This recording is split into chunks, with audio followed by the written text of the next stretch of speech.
Los temas de acuerdo al programa de educación médica continua.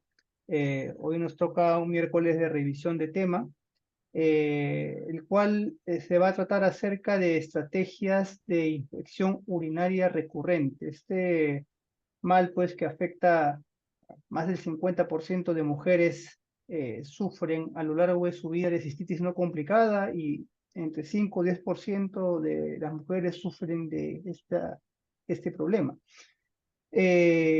Múltiples estrategias se han manejado, y para esto, el día de hoy, el doctor Alan Biso nos va a presentar una revisión acerca de esas estrategias, de las innovaciones que se vienen dando, y nos va a poner en panorama, pues, cuál es el problema y cómo podemos enfrentarlo en adelante. Doctor Biso, muy buenas noches, y el panel es todo suyo. Ok, Carlos, gracias. Bueno, vamos a conversar un tema que a veces parece demasiado común para conversarlo, pero que en la práctica, la verdad, se cometen muchos errores, ¿no? Y yo a lo largo de varios años vengo dando charlas acá y en el extranjero sobre este tema. Y bueno, es una de los procesos infecciosos peor manejados, es la verdad. Entonces vamos a A ver, en principio, un panorama general de la infección urinaria, ¿no? Porque yo creo que para poder entender la infección urinaria recurrente, primero hay que entender la infección urinaria común, ¿no? Porque si no, no estamos bien orientados. La infección urinaria tiene un impacto grande, prácticamente el 15% del consumo de antibióticos en la comunidad. Se presentan alrededor de 150 millones de casos al año y se considera todavía la primera infección nosocomial alrededor del 40% de las infecciones, ¿no? Y la infección urinaria puede ser causa de muerte, ¿no? De menos de 1% hasta un 25%, como son las urosexis complicadas o en pacientes ya muy avanzados, sobre todo en adultos mayores o pacientes inmunodeprimidos. Solo en los Estados Unidos son como 7 millones de consultas al año, más de 100.000 hospitalizaciones y un gasto pues muy alto, ¿no? De alrededor de 1,6 billones. Eh, Hay que fijarnos bien en los tipos de infección urinaria, que muchas veces no se maneja bien este concepto, ¿no? Tenemos los dos grandes grupos, que es la infección urinaria no complicada y la infección urinaria complicada. Se considera que la infección urinaria no es complicada, no complicada, tiene un bajo riesgo de llegar a la urosexis, como ustedes pueden ver. En tanto que la infección complicada sí tiene un alto riesgo de llegar a la urosexis. En realidad, cuando se hace el manejo de una infección urinaria, el objetivo es no llegar a que el paciente llegue a urosexis. Ese es el objetivo principal. Entonces, y dentro de las no complicadas hay tres grupos que son la cistitis o infección baja, la pielonefritis o llamada también infección alta, y la infección urinaria recurrente, que pueden ser las no complicadas. Pero las complicadas pueden ser las tres primeras que hemos mencionado: cistitis, pielonefritis, cito recurrente, pero además se debe considerar a la asociada al catéter cualquier infección urinaria en hombres, ¿no? Entonces todo este grupo ya está dentro de lo que puede ser también infección complicada. ¿Y cuando decimos complicada? Cuando se asocia a un elemento como puede ser hipertrofia prostática, presencia de un catéter urinario, malformación de vía urinaria, enfermedad renal, litiasis, o el paciente con diabetes, inmunodepresión y en gestantes. Entonces, en todos estos casos, debemos considerar que el paciente tiene ITU complicada porque tiene ya otras consideraciones que lo ponen en alto riesgo de urosexis. Y eso es lo que nosotros tenemos que tener siempre en cuenta.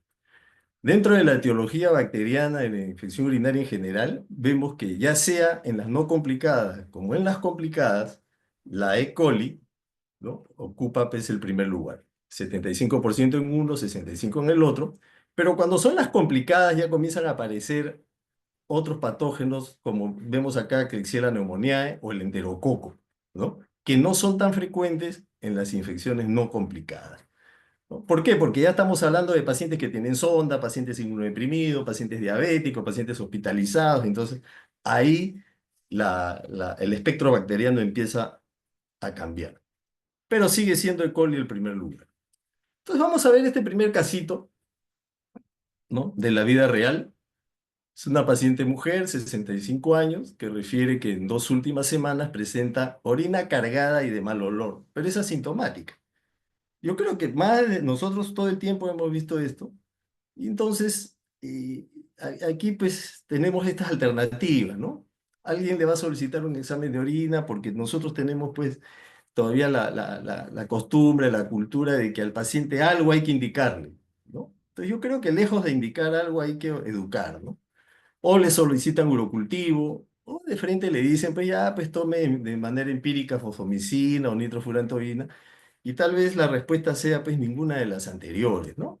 Porque por lo general, orina cargada o de mal olor, sobre todo en estos tiempos de verano, lo que hay que decirle a la paciente es que incrementa la ingesta de agua, evitar la retención urinaria, porque a veces muchas mujeres retienen la orina por largas horas, y revaluar simplemente, ¿no? Y revaluar. Entonces, eso es lo que nosotros deberíamos hacer. Entonces, tenemos la cistitis, que es la ITU baja. Por lo general es una infección comunitaria, es en una mujer saludable, no gestante, ojo, no gestante, sin factores de riesgo, y donde la gente más frecuente es 70 al 95% la E. coli. Entonces, en estos casos, la paciente se acerca con síntomas comunes de disuria, polaquiuria, está afebril, porque si se presenta una cistitis con fiebre, ya podríamos estar pensando que no es solamente una infección baja, sino puede ser una pielonefritis. Y acá hay que solicitar solo examen de orina, ¿no? Se comete un error cuando en pacientes de esta naturaleza, que son saludables, jóvenes, sin factores, le están solicitando inmediatamente urocultivos. Y esto lo vemos mucho en emergencia. Entonces, no solicitar urocultivo, excepto si hay sospecha de pielonefritis o hay síntomas atípicos, o si hay una falla terapéutica en 2 semanas. Y en esto coinciden prácticamente todas las guías de manejo de infección urinaria. En cambio, la pielonefritis, el cuadro clínico ya tiene más componentes sistémicos, ¿no? Vemos que hay fiebre, puede haber náuseas o vómitos, malestar, dolor abdominal. Y los exámenes auxiliares, tenemos un examen de orina que es patológico, y el urocultivo, ojo, ya se considera positivo de 10.000 unidades formadoras de colonia por mililitro, 10.000 o más, ¿no? No necesariamente tienen que ser 100.000. En estos casos, como nosotros estamos obligados a descartar que no vaya a ser una infección complicada, entonces es necesario hacer una ecografía de vías urinarias, y si el paciente se mantiene con fiebre más de 72 horas, de pronto hacer una tomografía porque podría tener incluso un absceso renal. Y algunos exámenes ya como hemograma o creatinina. Entonces, siempre que tengamos una pielonefritis, nosotros debemos descartar que no tenga una, como ustedes ven acá, por ejemplo, cálculos, ¿no? En esta ecografía se encuentran cálculos o alguna complicación renal tipo microabscesos, ¿no? Ven ustedes ahí, por ejemplo, está lleno de cálculos. Y en el embarazo se debe evaluar siempre la infección urinaria desde el primer trimestre y tratarla. Si hay síntomas de infección urinaria, solo se necesita síntomas más un cultivo, miren, con solamente 1.000 o más unidades formadoras de colonia, ya se hace el diagnóstico de infección urinaria en el embarazo. Pero si la paciente está asintomática, se requiere uno o más cultivos que tengan 100.000 o más unidades formadoras de colonia. Y esto igual coincide en todas las guías clínicas, ¿no? Bacteriuria asintomática, 100.000 o más unidades formadoras de colonia. Y esto hay que hacerlo, hay que tratarlo, porque la infección urinaria en el embarazo o la bacteriuria asintomática puede generar complicaciones serias en una gestante, ¿no? Hipertensión, preeclampsia, coronitis, bajo peso del feto, prematuridad, incluso sepsis y muerte fetal. Entonces, ojo con esto, acá sí es una situación que hay que ponerle mucho interés. Entonces veamos este caso 2. Es una paciente mujer de 32 años, saludable, asintomática urinaria, afebril, no dolor abdominal, y que está programada para una cirugía electiva de hombro. Su examen de orina dice que hay leucocitos, 20 por campo, hematíes, 10 por campo, y el anestesiólogo inmediatamente lo que hace es que solicita evaluación por medicina interna. Y esto lo vemos todo el tiempo, ¿no? Todo el tiempo. Entonces acá, ¿qué hacemos? Solicitar urocultivo y esperar un resultado, administración empírica de algún antibiótico, o solicitar urocultivo e iniciar terapia antibiótica empírica, o ninguna. En realidad, ¿qué es ninguna? Lo que hay que explicarle a la paciente es que no requiere antibióticos ni cultivos y que no hay impedimento para ser operada, ¿no? Todo el tiempo estamos viendo esto, ¿no? Ahí mismo el anestesiólogo te envía, quiere que le des antibióticos, le hace una serie de cosas. Y se anota en la historia que la paciente no requiere tratamiento y que será reevaluada en forma ambulatoria después de su operación. Realmente eso es lo que yo hago y es lo que se recomienda hacer. Entonces, cuando ya tenemos claro cuáles son los diagnósticos de la infección urinaria, entonces vamos a ver ahí la ITU recurrente, ¿de qué se trata? Entonces, es cuando hay al menos 2 o más episodios, pero confirmados por cultivos en 6 meses, o 3 o más episodios en un año. Hablamos de recidiva cuando es la infección urinaria causada por la misma cepa bacteriana y aparecen los síntomas dentro de las 2 semanas posteriores a la finalización de la terapia antibiótica adecuada. Y la reinfección es el 95% de las citus recurrentes. Acá aparece nueva infección urinaria, pero más allá de las 2 semanas iniciales, o es cuando es causada por un uropatógeno diferente, ¿no? O sea, si usted primero aisló un E. coli y después aísla una Klebsiella, ya estamos hablando de reinfección. O si la infección ocurrió un mes después, por decir, ya estamos hablando también de reinfección. Y esa es la mayoría de casos de itus recurrentes. ¿Cuál es el diagnóstico de la itus recurrente? Entonces, el diagnóstico inicial requiere siempre cultivos positivos. Acá sí, ¿no? La paciente hace le dice, doctor, yo cada 2 o 3 meses estoy haciendo infecciones, síntomas, te dicen, ¿no? Entonces, nosotros queremos estar seguros que si tu recurrente, inicialmente hay que tener cultivos positivos. Pero ya posteriormente, cuando estamos seguros que la paciente sufre realmente de itus recurrente, ya no es necesario hacer los cultivos para algunas guías. Hay otras guías que siempre lo van a exigir.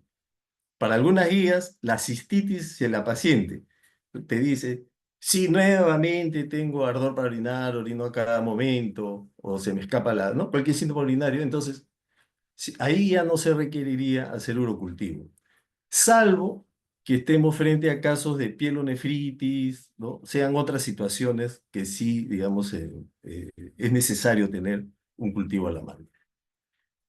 Y como ven acá ustedes, además del síntoma urinario, debe haber un urocultivo y acá, según la guía alemana, la guía americana, te dicen que hay que tener por lo menos 1000 o más unidades formulares de colonia, o más de 100 o más según la guía española, pero bacteriuria asintomática siempre va a ser 100.000 o más, y que hemos dicho principalmente esto va a ocurrir en gestantes, porque hay gestantes que, yo he tenido pacientes que durante el embarazo están haciendo infecciones.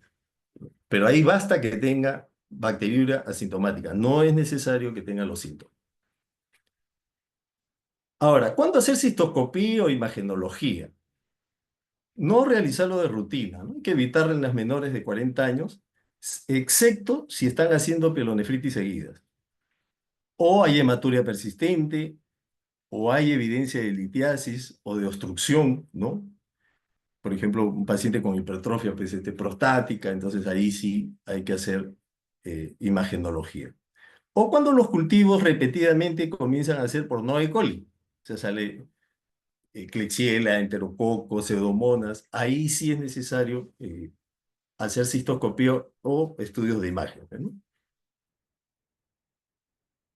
Entonces, veamos este caso 3.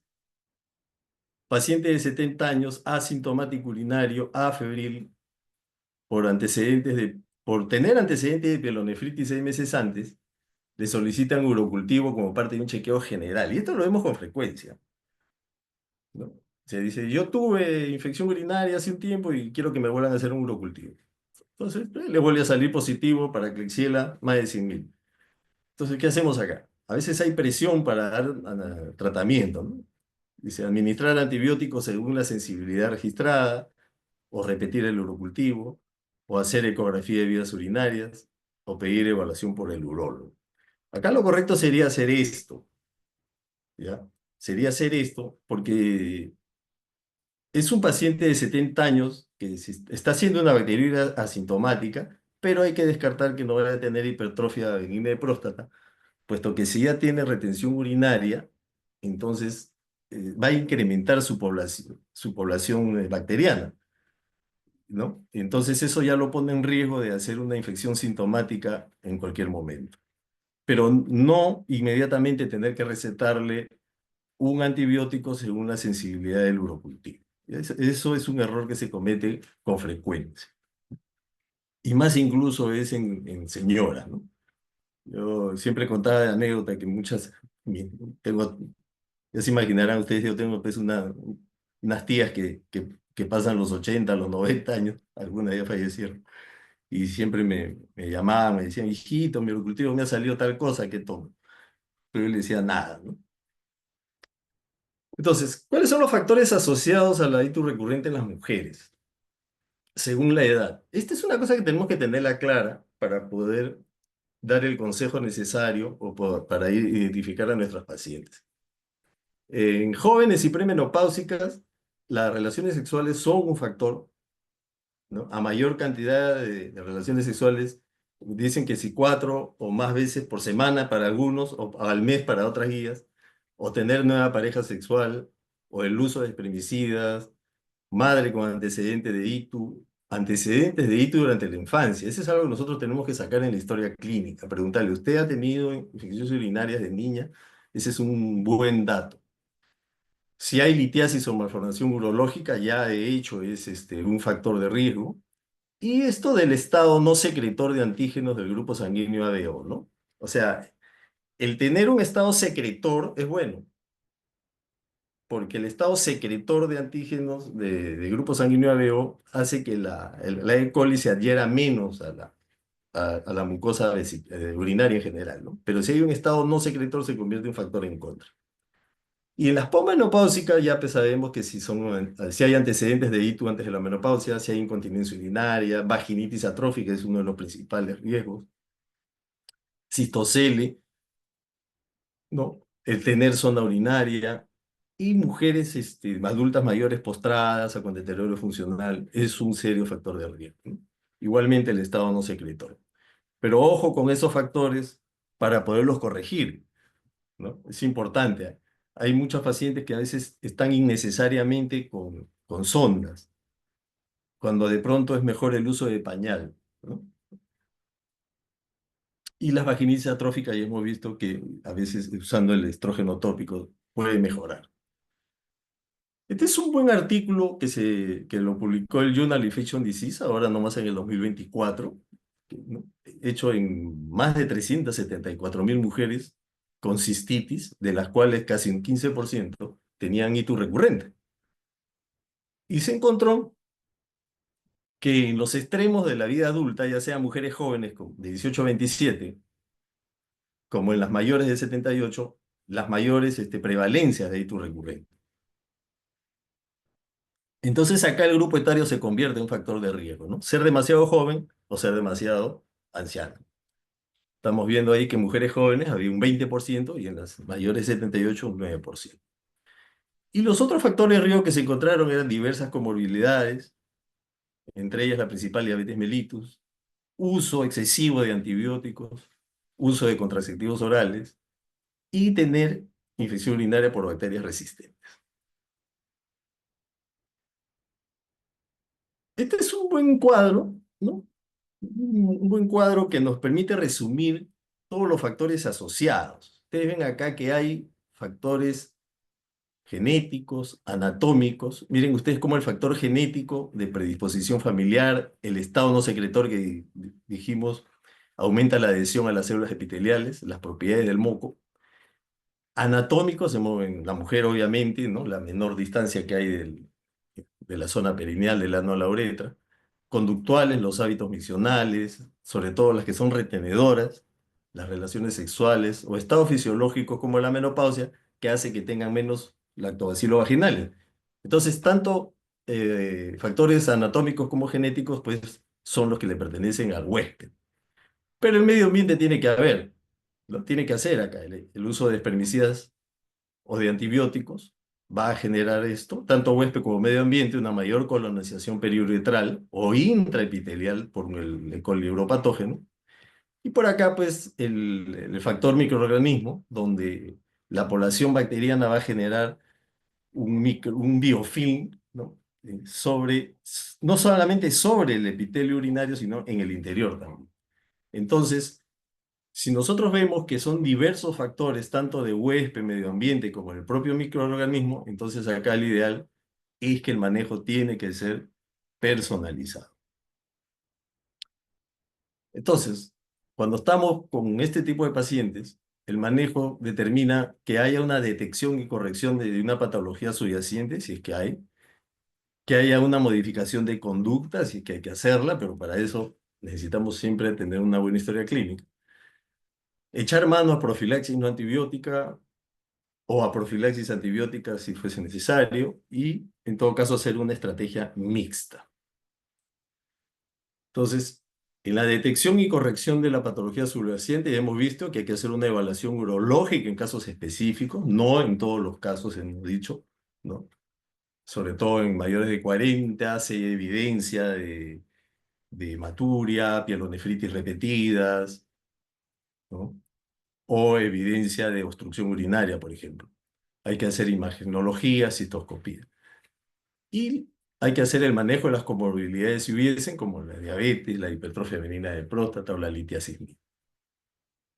En cuanto a la modificación de conducta, muchas características se han venido repitiendo en la literatura a lo largo de los años, ¿no? Tales como relaciones sexuales repetidas, uso de espermicidas, retención de orina, estreñimiento mismo fue determinado como un factor, la no micción poscoital, ¿no? Porque un grupo de expertos decía, bueno, pues después de cada relación hay que orinar, ¿no? Sobre todo para las mujeres. El uso de tampones, ducha vaginal, ropa interior ajustada, bañeras de hidromasaje, falta de circuncisión en la pareja, etcétera, etcétera. Pero se hicieron algunos estudios epidemiológicos muy serios y se determinó que solamente la primera era la que tenía mayor significancia, ¿no? La frecuencia de las relaciones sexuales y el uso de espermicidas. Y por ahí que en algunos casos muy especiales la no misión postcoital, pero que eran, digamos, un asunto muy personalizado, ¿no? Y acá hay tres muy buenos estudios donde dicen pues, que los factores de riesgo relacionados a ciertos hábitos no se asociaban con la ictus recurrente, excepto la que ustedes ven acá en la letra A, ¿no? Entonces hay que tener también cuidado con estas cosas. De hecho, sí, miren ustedes, por ejemplo, acá hay un doble sistema pilocalicial, entonces acá, ¿no? Ureteral incluso. Esto, si la paciente tiene muchas infecciones y se encuentra esto, podría ofrecerse la corrección quirúrgica, ¿no? Acá miren, tremenda próstata. Si el paciente tiene infecciones a repetición, hay que corregir esto y acá hay eh, cálculos, pues, ¿no? Que también ya tendría que ser eso manejado. Entonces, en general, ¿cuál es la patogénesis de la infección urinaria? Miren, ustedes, número uno siempre va a ser acá la migración bacteriana que hay desde la zona no rectal y o catéter urinario. Número dos, la invasión bacteriana hacia las vías urinarias, que acá estamos viendo, ¿no? Ya sea directa o hematógena. Tres, es la adherencia del pili bacteriano a la uroplactina celular. Vemos acá cómo las bacterias empiezan a adherir a la uroplactina celular. Formación de comunidades bacterianas intracelulares. Y cinco, la invasión a las células vecinas. Entonces, todo esto va a depender de la carga bacteriana que tenga el paciente. Entonces, aquí va a influenciar todos aquellos factores que incrementen la población bacteriana.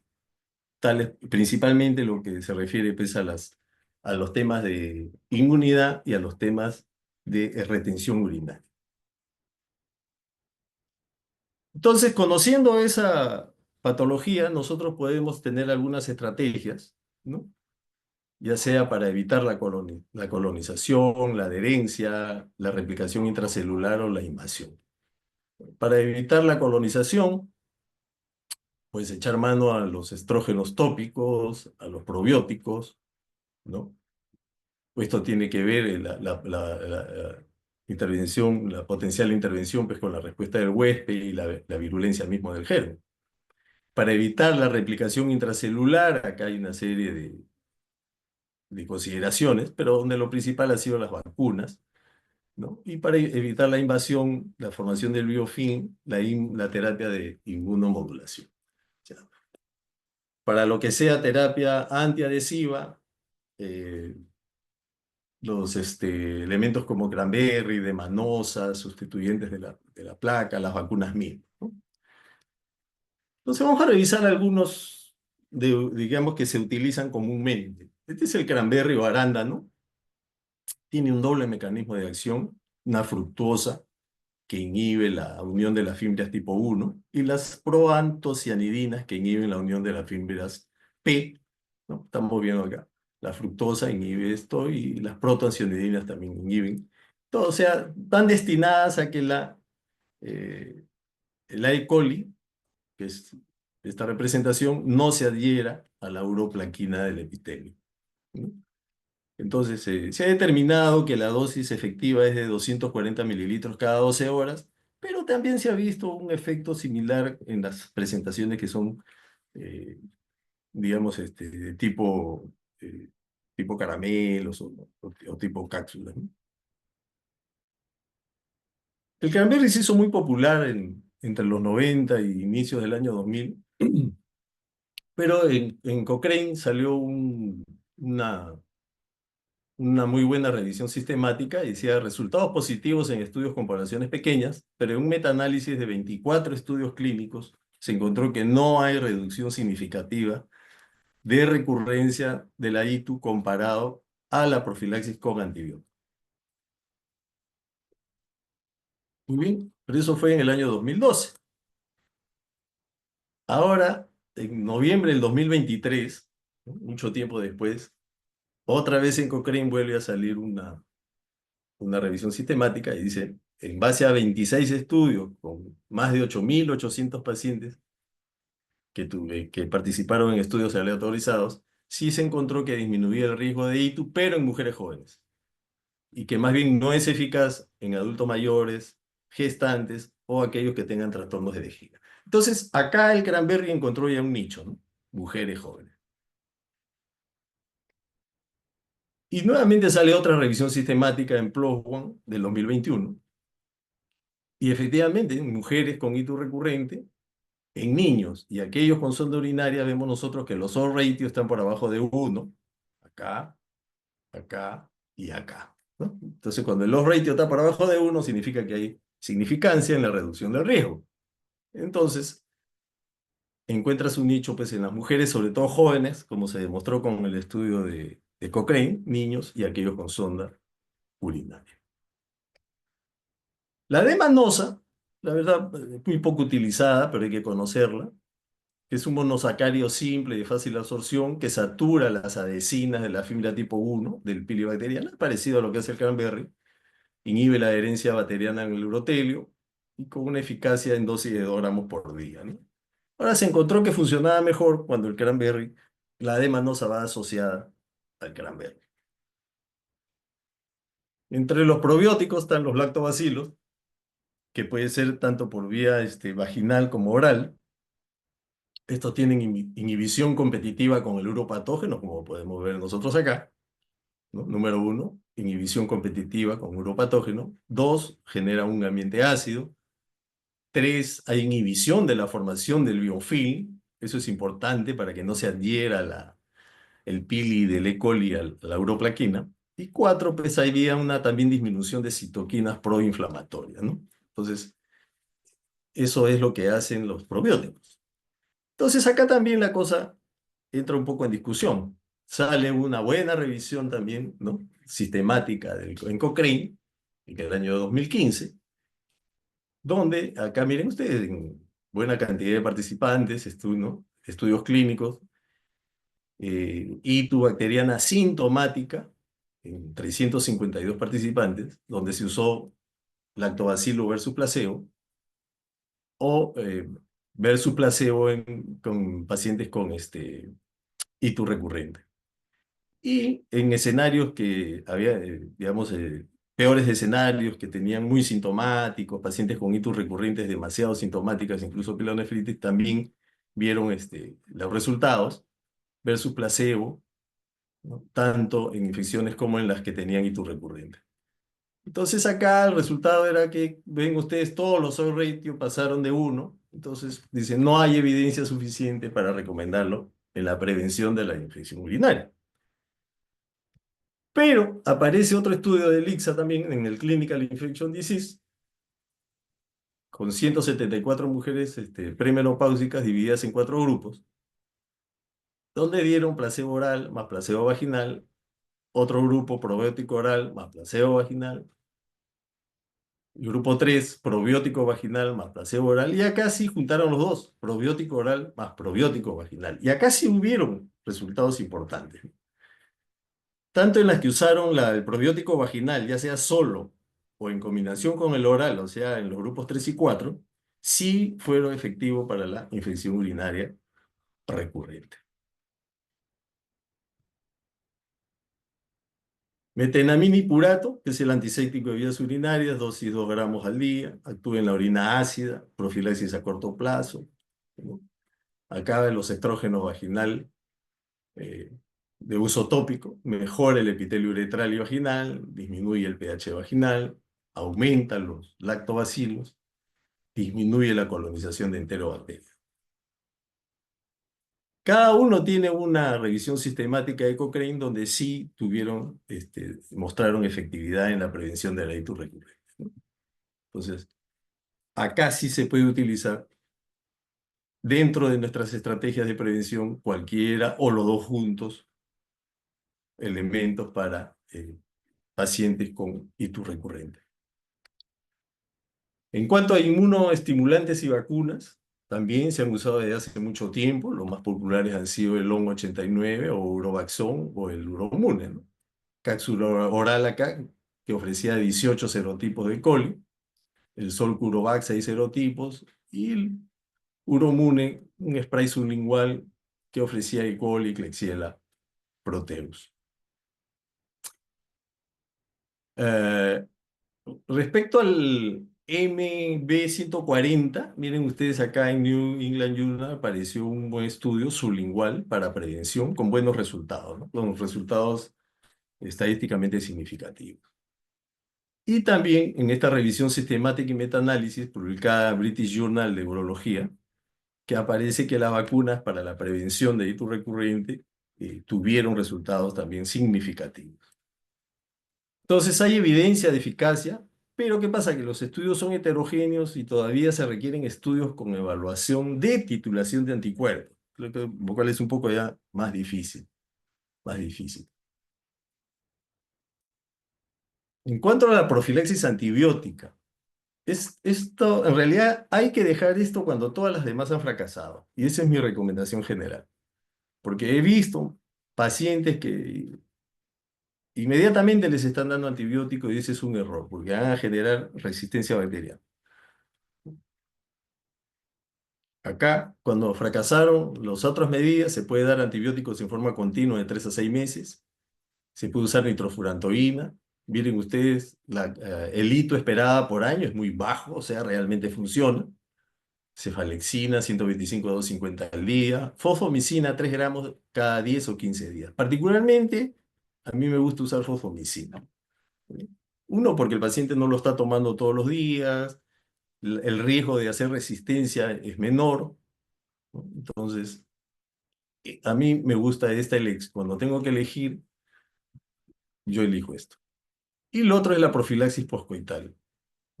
También funciona. Miren ustedes, y usar dosis bajita de trimetoprim sulfa postcoital, baja a cero. Esta es la infección urinaria esperada por año. Igual a nitrofurantoína o la cefalexina. Cefalexina, en los dos casos, la verdad a mí no me gusta porque rápidamente puede generar resistencia bacteriana. Y en ningún caso usar fluoroquinolona. Yo acá sí he visto varios casos que el paciente ha venido tomando indiscriminadamente ciprofloxacino, levofloxacino todo el tiempo. para prevenir, y eso realmente es muy malo. Lo único que estamos generando es resistencia bacteriana. He puesto este cuadro acá para que vean ustedes que en el manejo preventivo las alternativas, tanto no farmacéutica, no antibiótica o con antibiótico, todas estas siglas que ven ustedes acá son la cantidad de guías que hay, ¿no? Y difiere mucho, por eso que el tratamiento para estos pacientes es muy dispar, difiere mucho, ¿no? Miren ustedes, por ejemplo, modificación de conducta, mientras que para unas guías es fuerte o está recomendado, para otras es débil, ¿no? Incrementar la ingesta de líquidos. Para la guía alemana es fuerte, para la guía europea en general es débil. Y así, ¿no? Y así. Uso de estrógenos vaginales. Bueno, acá sí más o menos todas coinciden, pero por ejemplo, aparece una que creo que es la australiana, te dice débil. Profilaxis antibióticas, casi todas dicen que es fuerte, ¿no? Ya sea continuo o poscoital, pero por ahí aparece débil, por ejemplo, ¿no? Entonces es disparo. Y así, ¿no? Los agentes inmunoactivos, el uso de vacunas, mientras que para algunos, para la guía europea es fuerte o recomendadas, ¿no? Por ejemplo, la española te dice moderada, la alemana te dice débil. Bueno, particularmente a mí me gusta más la guía europea, ¿no? La guía europea es muy completa, se la bajan gratis, la verdad que cubre casi todas los aspectos de la infección urinaria en general, no solamente recurrente, sino en general. Cistitis, pelonefritis, urosepsis, itus recurrente, etcétera, ¿no? Entonces, y más o menos estas cosas coinciden con las otras guías. Usar el estrógeno vaginal en posmenopáusica, hay niveles de evidencia 1B, y la recomendación es fuerte. Profilaxis inmunoactiva, o sea, las vacunas en todas las edades, pre y posmenopáusicas. Metenamina en mujeres, pero sin anormalidades en la vía urinaria, también hay nivel de evidencia 1B, calificativo fuerte. Ya hemos visto que el uso de antibióticos, ya sea continuo o poscoital, en caso de haber fallado otras terapias, también hay nivel de evidencia 1B, recomendación fuerte. Cranberry en mujeres jóvenes, pese a que ya hay niveles de evidencia 1A, todavía los expertos dicen que la recomendación es débil. Y probióticos con lactobacilos, también hemos visto que hay niveles de evidencia ya 1A, ¿no? Entonces, en la prevención de la itis recurrente, nosotros tenemos que tener primero la prevención no antibiótica. Hemos visto que en mujeres jóvenes hay más evidencia de cranberry, y si se puede asociar de manosa mejor, el uso de lactobacilos, la metenamina o la vacuna oral. En posmenopáusicas, mayor recomendación la vacuna oral y el estrógeno vaginal. Hay que personalizar la terapia y hacer un manejo combinado. Esto no significa que en una posmenopáusica tampoco funcione el cranberry. Yo he tenido pacientes de 80 y pico años que les funciona el cranberry, ¿no? Entonces acá es cuestión de ir jugando, de ofrecer una cosa, la otra, combinar, o sea, personalizar el tratamiento, ¿no? Y dejar para último lugar siempre la profilaxis antibiótica, ¿no? Cuando otras medidas fallaron. Puede ser continua, diaria, poscoital, hay riesgo de resistencia, puede haber toxicidad, no usar fluoroquinolonas ni sulfas en ningún caso, y siempre asociar con otras medidas. O sea, usted le da su antibiótico, pero también asocia alguna otra medida, ¿no? Si es adulta mayor, darle su estrógeno vaginal, o sus lactobacilos, o decirle tome su cranberry, o sea, hay que procurar hacer eso, ¿no? Entonces, en conclusión, personalizar la terapia, manejo combinado, ¿ya? No usen fluoroquinolonas ni sulfas, asocien otras medidas. Muy bien, para terminar, algunas conclusiones. La itis recurrente requiere estudio diagnóstico y la identificación de factores asociados. Su manejo debe ser siempre personalizado. Las medidas de prevención en forma mixta, hemos dicho, farmacológica y no farmacológica. Optar primero por medidas preventivas no antibióticas. Uso racional del catéter urinario en todos los casos. Eso yo no me cansaré nunca de decirlo, ¿no? Eh, Tenemos muchos pacientes que le pongan, suben, le ponen la sonda en emergencia, se queda con la sonda y se va a su casa con la sonda. Control de las comorbilidades subyacentes, y ya sabemos que la bacteriuria asintomática no indica necesariamente itis recurrente. Por eso que fui muy enfático en señalar las definiciones iniciales. Hay pacientes que son calificadas de tener ictus recurrente solamente porque tienen cultivos positivos repetidos. Eso no es ictus recurrente, definitivamente. Hemos dicho que en el diagnóstico inicial tiene que haber síntomas además del urocultivo y solamente tendrá importancia en la gestante. Muy bien, lo dejo con esta imagen de nuestra Costa Verde y espero sus comentarios, alguna pregunta que pudieran hacer ustedes. Muchas gracias, doctor Viso, por su presentación, bastante completa, y nos enmarca en una problemática pues que es bastante frecuente en la atención médica diaria, no solamente en pacientes hospitalizados, sino también en pacientes en consultorio.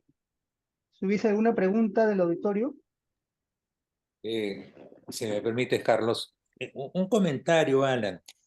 Ah, a ver, hay laboratorios en que te contestan el cultivo positivo si tiene más de 100.000 colonias y te contestan que es negativo si tiene menos de 100.000 colonias. O sea, hacen el corte ahí y por lo tanto no te están informando a aquellos pacientes que puedan tener 10.000 colonias o a aquellos menos los que tienen 1.000 colonias. Ese es punto uno, lo cual puede dificultar el diagnóstico. Punto dos, si uno quiere tener como diagnóstico de una infección del tracto urinario recurrente, lo cual es lógico, debe estar basado en infecciones urinarias anteriores con cultivo positivo, esto está significando que en alguna forma, cuando el paciente tiene las molestias urinarias, tienes que pedirle cultivo. No puedes dejar de tomarlo, porque si no, de lo contrario, ¿cómo vas a establecer en un futuro? Tú la primera vez que el paciente tiene, tú no sabes si ese paciente en el futuro va a tener infecciones del tracto urinario recurrentes. No lo sabes, porque es su primer episodio. Es muy fácil cuando uno ya lo recibe al paciente y el paciente le dice, mira, doctor, tengo 4 infecciones urinarias con 4 cultivos positivos en el último año, en los 2 últimos años, porque ahí estás viendo al paciente por el otro lado, ya por la parte final, por la parte Claro. sencilla, Sí, como sí, dice. sí. Pero cuando tú tienes al paciente inicialmente con las molestias, pues no lo sabes. Y si no le pides un cultivo de orina, pues no puedes establecer si tiene o no tiene una infección urinaria. Y el tercer comentario que quería hacer es, ojo, la fosfomicina, que es un antibiótico descubierto en España hace muchos años, no es barato. Es el que se conoce con el nombre de Monurol, no es barato. Y te digo que es bastante común el uso de la fosfomicina, como yo lo veo en algunos pacientes por segunda consulta, ¿no? Ujú. Pero esos eran los comentarios que quería hacerte. Hay No, algunas otras sí. cosas, pero Bien, bien. Yo le agradezco mucho. Sí, en este tema del diagnóstico, ¿no? Ahí ya definitivamente es por la evolución del paciente. O sea, tienes una paciente que va simplemente con síntomas bajos, es saludable, joven, uno no necesita el urocultivo y le da su tratamiento. Pero ¿qué pasa? Esta chica regresa a los 2 meses otra vez. Regresa tercera vez, entonces ahí ya uno entra en sospecha de que puede estar haciendo una infección urinaria recurrente y ahí sí tiene que echar mano a los cultivos para definitivamente decir, tienes... ¿Por qué? Porque no podemos nosotros etiquetarla ya, ese es otro error, que se les etiqueta, ¿no? Sin tener realmente la definición precisa. Este, lo otro era el tema de la fosfomicina. Bueno, si el paciente tiene seguro y, digamos, va a hacer algún copago o su seguro se lo ofrece, pues bien, pero si no, simplemente yo echo mano a la nitrofurantoína y todo eso, ¿no? Ahora sí es cierto del tema del recuento de las unidades formadoras de colonia, ¿no? Ahora, cuando es 100.000 o más y hay síntomas, ahí definitivamente hay infección urinaria, pero las guías te dicen que, ojo, si hay síntomas y 10.000 o más, ya es infección urinaria, ¿no? Cuando es asintomática, sí se requiere 100.000 para arriba. ¿Ok? eh, si no hay alguna pregunta, yo quisiera también, digamos, complementar sobre lo expuesto por el doctor Viso en algunos puntos. Principalmente quisiera tocar tres estrategias que actualmente pues se usan. Uno, con respecto a la profilaxis antibiótica, es una medida que poco a poco se está dejando de lado principalmente por tres factores. El primero son los efectos adversos que puede generar a largo plazo y sobre todo en ciertos grupos. Por ejemplo, la Sociedad Americana de Geriatría ya ha contraindicado el uso de nitrofurantoína por largo tiempo en pacientes mayores de 60 años por riesgo de toxicidad neurológica, hepática o pulmonar. Te limita a un medicamento más. Lo otro, el problema es la resistencia que se puede desarrollar o que ya hay. En nuestro país, el 60% de aislamientos en cultivo de E. coli son resistentes a quinolonas y a trimetoprim sulfa, dos medicamentos que se usan, o digamos, trimetoprim sulfa se usa en lo que es profilaxis.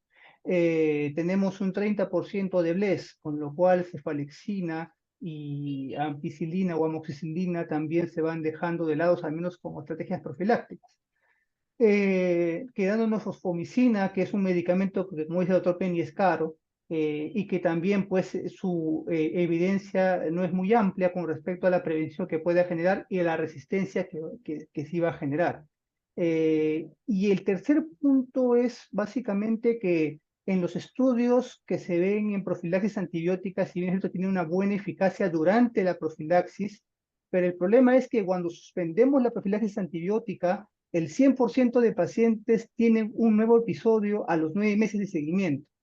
Entonces, en realidad, es una medida que funciona cuando está instalada, pero después en los momentos de reposo del paciente de medicamento es donde comienzan a aparecer nuevamente los problemas. Y ahí aparecen estrategias como la segunda que comentó el doctor Viso, que era pues el tema de los probióticos vaginales. Yo particularmente los uso en pacientes con hito recurrente. Aparentemente el nicho de esta estrategia está en las premenopáusicas. Justo el motivo de las diferencias entre los diferentes estudios es porque agrupan premenopáusicas y posmenopáusicas, pero cuando las separas, aparentemente la evidencia o el beneficio es más en las premenopáusicas y en las posmenopáusicas es donde se cae ese beneficio, posiblemente porque el ambiente vaginal ya es mucho más áspero para un buen funcionamiento del Lactobacillus casei, que es el que tal vez el probiótico que más se utiliza.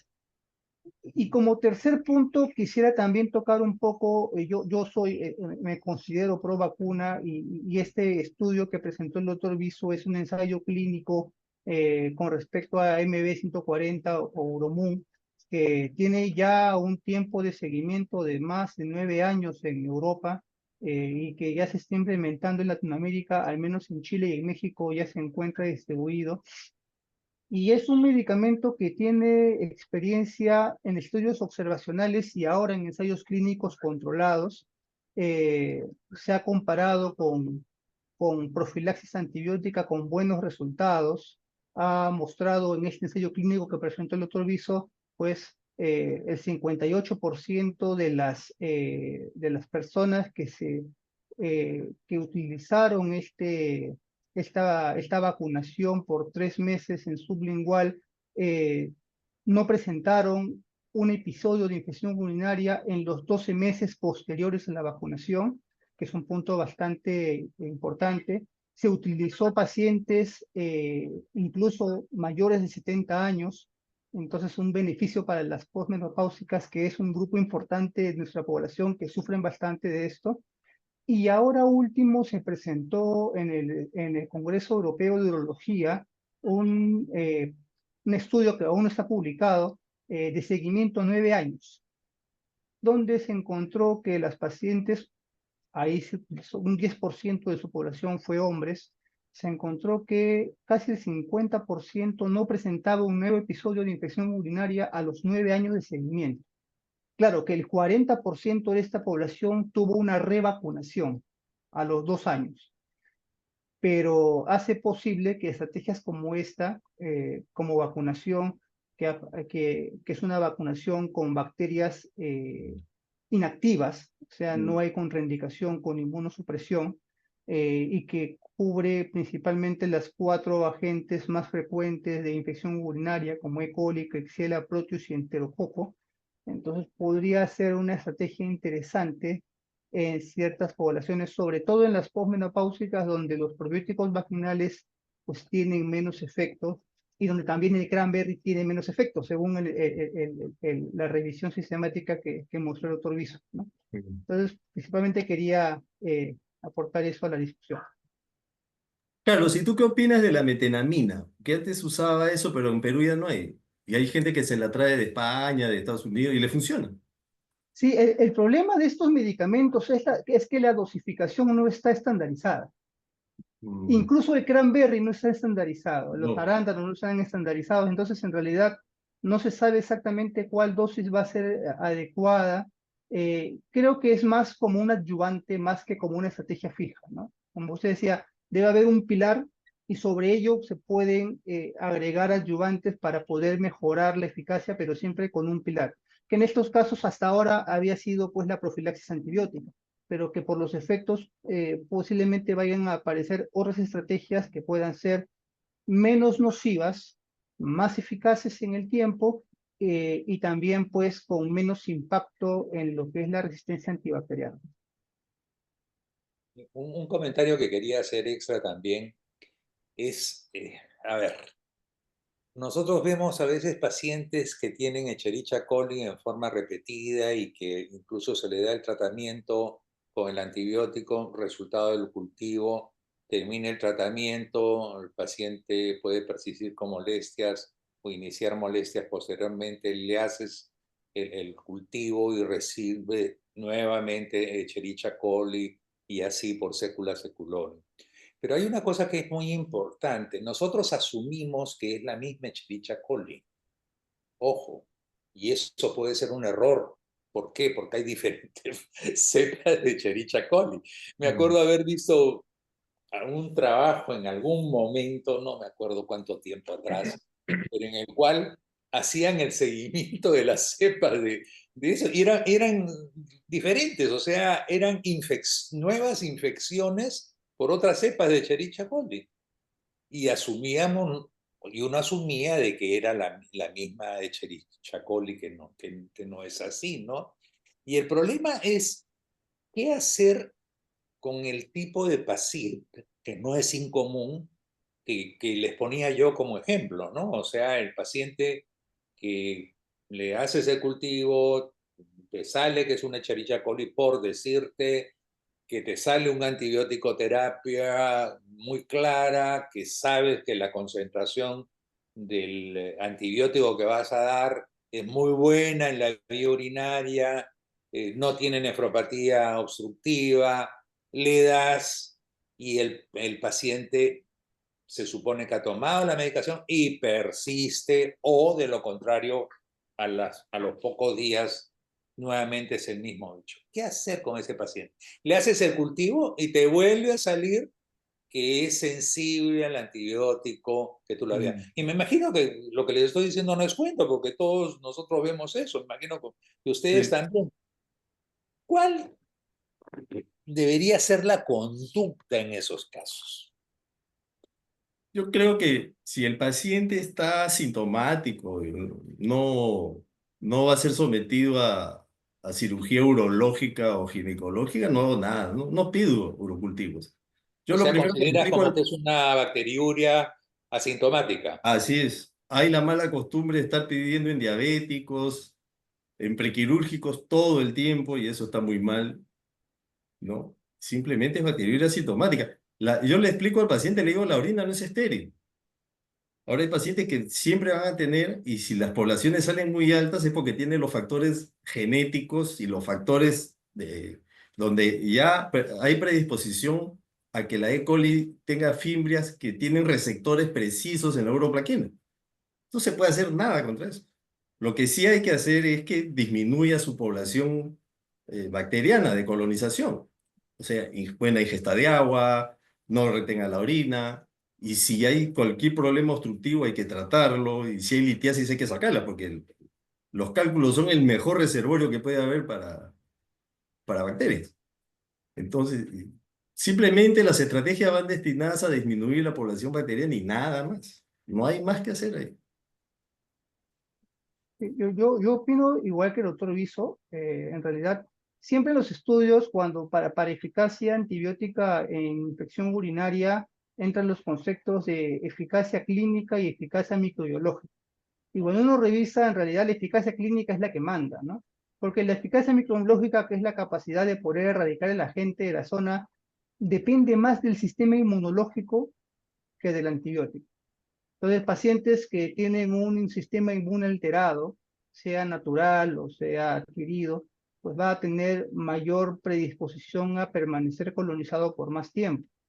El promedio, pues, de colonización en un paciente son 3 meses. Por eso que las infecciones intrahospitalarias se catalogan hasta los 3 meses del alta, que es el tiempo en que se supone que el sistema inmunológico va a barrer o va a recambiar toda esa flora colonizante hospitalaria. Pero en pacientes inmunosuprimidos, pues es mucho más largo, ¿no? Entonces ellos van a permanecer 6 meses, un año, y eso se ha visto bastante, por ejemplo, con los pacientes colonizados por enterobacterias productoras de carbapenemasa, donde se ve que pueden permanecer colonizados 6 meses en promedio, pero un grupo de ellos puede estar hasta un año colonizado por esos agentes, ¿no?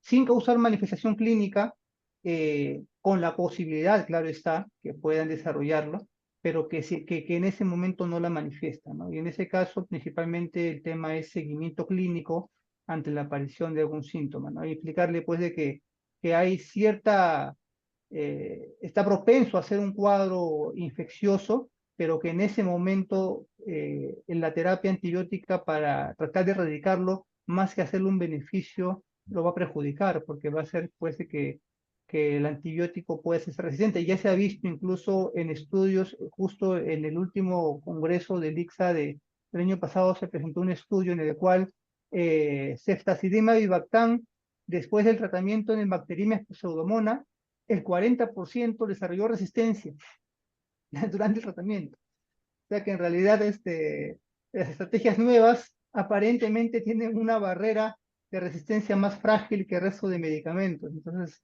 ahí pues hay que usarlos con cuidado para no perderlos muy rápido. Quería hacer otro comentario sobre el tema de la bacteriuria sintomática. A ver, hay dos tipos de pacientes donde puede ser relativo lo de asintomático.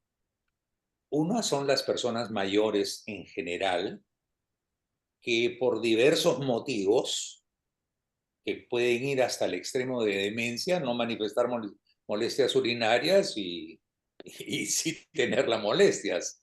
Y pasando al otro extremo de ser personas que, como una de las características que pueden tener las personas mayores, es, digamos, el tener pocos síntomas o tener síntomas confusos, pudiera ser eso una manifestación de infección. Sí, ¿No es ahí cierto? estoy de acuerdo con usted, doctor, Ya, porque están los síntomas atípicos, así es. ¿Ya? Entonces, donde ahí, por eso la historia clínica es recontra importante. Dice, sí, ahí le hemos encontrado, el abuelito no quiere comer, ha empezado a vomitar, duerme mucho y la orina es patológica. Ahí sí hay que darle importancia al cultivo.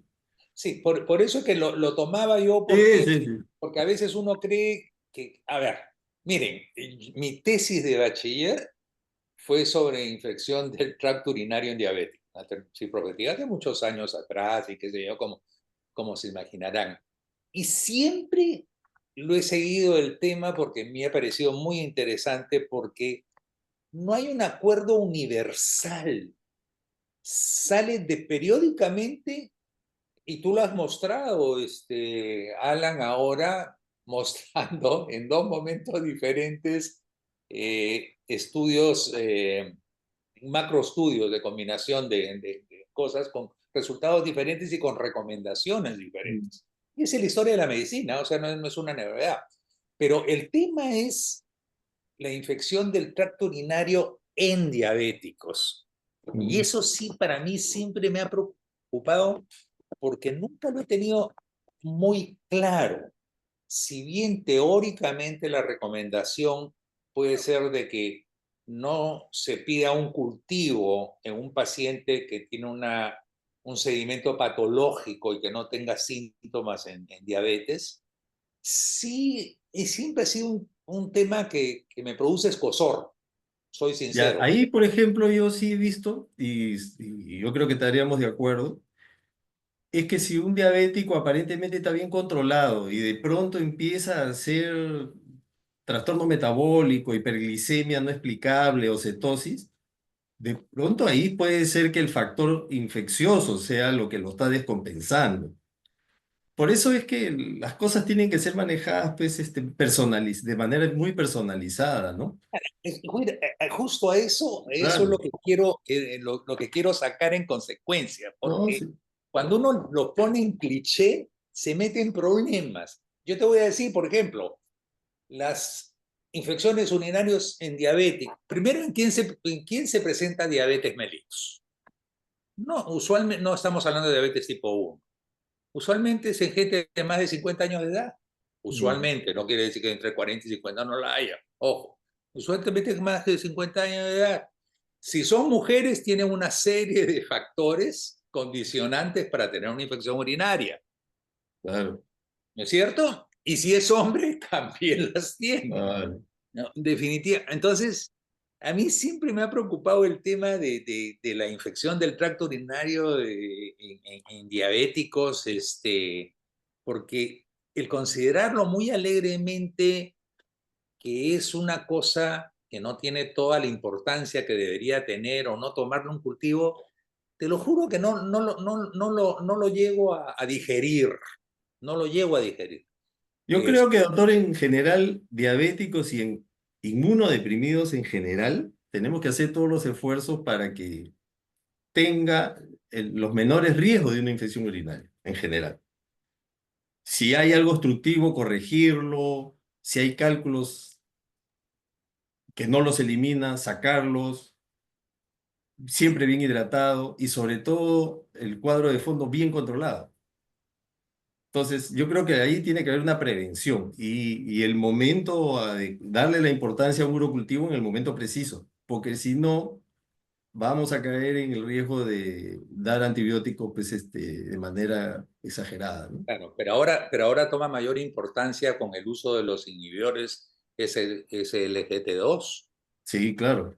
O sea, son temas que a veces uno dice, no, son importantísimos, importantísimos, porque son temas que nos terminan sorprendiendo por la variabilidad. Hace 10 años nosotros no teníamos un inhibidor SGLT2 y por lo tanto no pensábamos en una infección urinaria por un tratamiento antidiabético. Mm. ¿No? Ahora sí tenemos que tener esa posibilidad en mente. ¿Por qué? Porque hay una mayor prevalencia de infecciones del tracto urinario en diabéticos que utilizan inhibidores de GLT2. Entonces, es un nuevo tema, entre comillas. Y que si nosotros no lo pensamos, no lo tenemos preparado, no lo buscamos, no estamos alertas, pues nos va a sorprender malamente. Esos eran mis comentarios. Gracias por la paciencia. Carlos, Alan, ¿Alguna pregunta o comentario? Carlos Sí, doctor. y Alan, quizás para reafirmar conceptos, teniendo en cuenta en nuestra realidad de nuestra institución, 27% de nuestras consultas son oncológicas o pacientes de fondo oncológico. Y a veces nos mandan los pacientes previo a la cirugía, ¿no? Entonces tenemos pacientes a veces mayores con un compromiso oncológico y que van a ser operados de cirugía oncológica, no urológica ni ginecológica, pero oncológica, con un urocultivo positivo. Les damos tratamiento, lo consideramos sin síntomas, lo consideramos bacteriuria sintomática. Yo lo considero bacteriuria sintomática. Y yo varias veces he tenido pacientes así y lo he puesto en la historia, no le he dado ningún tratamiento y lo han operado. Yo creo que tenemos que educar. Por ahí puede haber un caso muy excepcional, pero no debería ser la regla. Y si van a ser pacientes que van a ser sometidos a quimioterapia, Igual, ninguna guía avala el uso de antibióticos en bacteriuria sintomática. Ojo. Ahí sí casi todas las guías coinciden. Anda, cuéntale a los oncólogos eso. Pero lo he hecho. No, Y he ya sé. discutido con he discutido con ellos. He discutido hasta con Treyes cuando va a neurocirugía y quiere un urocultivo negativo, no le he hecho caso. No, no, sí, pero de cirugía sí puede ser muy discutible. En quimioterapia el tema es que uno de los principios de poder dar quimioterapia es tenerlo limpio al paciente, ¿no? De Pero la infecciones orina no es activas. estéril, pues. La orina Infecciones siempre va a haber No, bacterias. no, ya sé, pero infecciones activas. Ah, esa es otra cosa. Esa es otra cosa.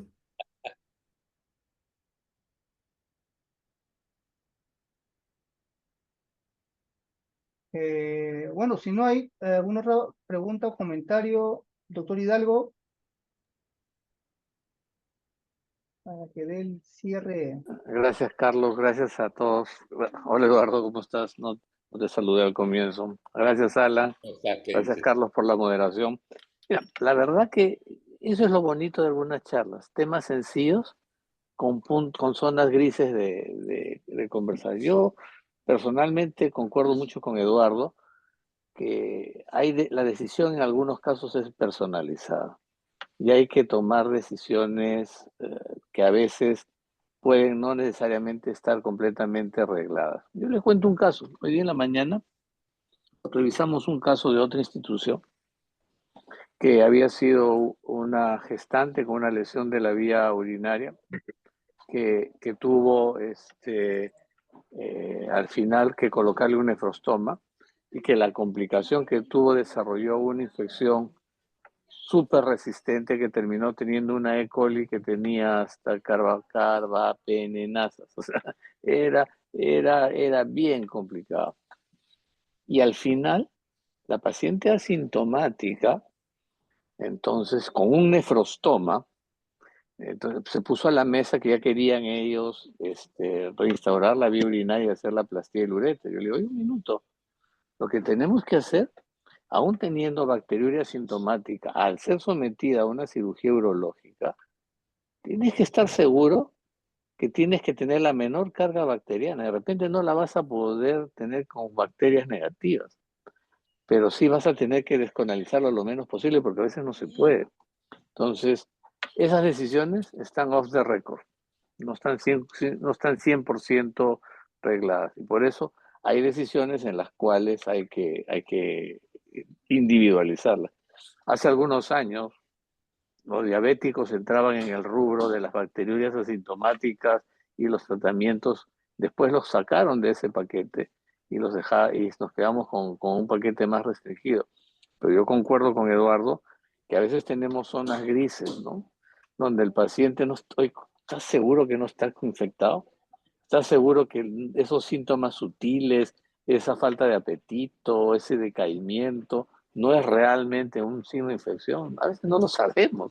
A veces no es tan sencillo determinarlo. A veces no te dicen que le duele. Por eso yo creo que sí estoy de acuerdo con Alan en el sentido que tenemos que tener todos los conceptos bien claros, digamos, sobre qué margen nos movemos, pero hay un porcentaje de pacientes en los cuales todavía es una decisión personalizada.